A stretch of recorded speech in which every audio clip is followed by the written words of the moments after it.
Welcome to London, global powerhouse. It's a dynamic and exciting city.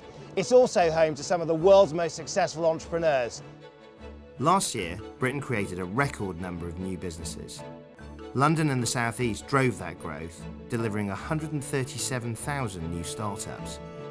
Closest to the capital was Birmingham, with 16,000 new businesses.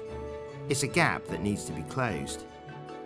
So what is London's formula for success, and what can other UK cities learn? I've been on the trail of some of London's top entrepreneurs to find out why they think the capital fosters so many new businesses. What's it like to build and grow a business in London? Does it create a different type of entrepreneur? It's a magnet for talent, so it attracts very ambitious, clever individuals who want to improve themselves.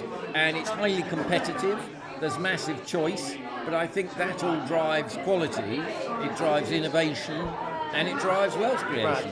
What I love about London at the moment is when I'm on a tube, when I'm sitting having a coffee, when I'm waiting for a meeting, I hear people talk about their business plan, or they're raising funds, or their next startup that they're about to work on. So what you see in London is because so many people are starting businesses, they're infecting others. Actually, London's so good that I'm not leaving. I started my business and became an entrepreneur 4 years ago in the city. There's this real kind of hype of activity going on with entrepreneurship in the UK. The power of the kind of pack in terms of entrepreneurship and the creativity is really, I think, incredibly exciting. I think London's one of the easiest places in the world to actually set up a business. There's very little red tape in the startup stage.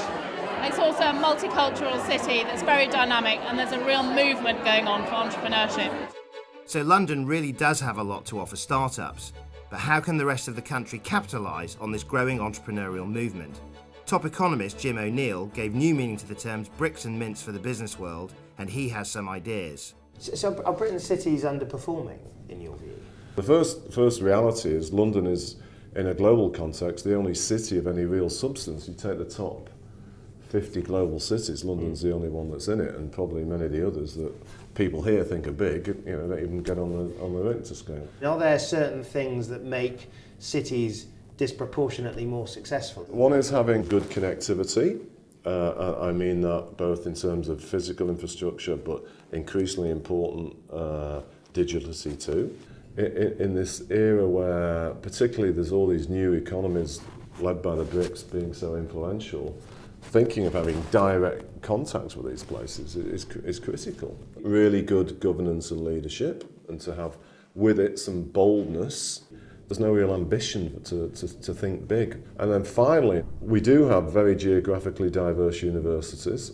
Can you find a way of incentivizing universities to encourage a lot more smart people that come from elsewhere to stay where they are when they're finished? Are we too hung up on these kind of regional differences? Shouldn't we be making more of the London connection for British cities? I think London's strength, by definition, is a virtue for the country. That's the sort of thing you've got to think about if you're really going to make a difference, because all these various socially justifiable initiatives of the past to subsidise special things in various parts of the north, they haven't worked, and it's because there's such compelling forces for young, educated people to kind of seek opportunities elsewhere. So unless you give them the opportunities there, it won't work. Right now, Britain is the fastest growing economy in the G7, and London's driving it.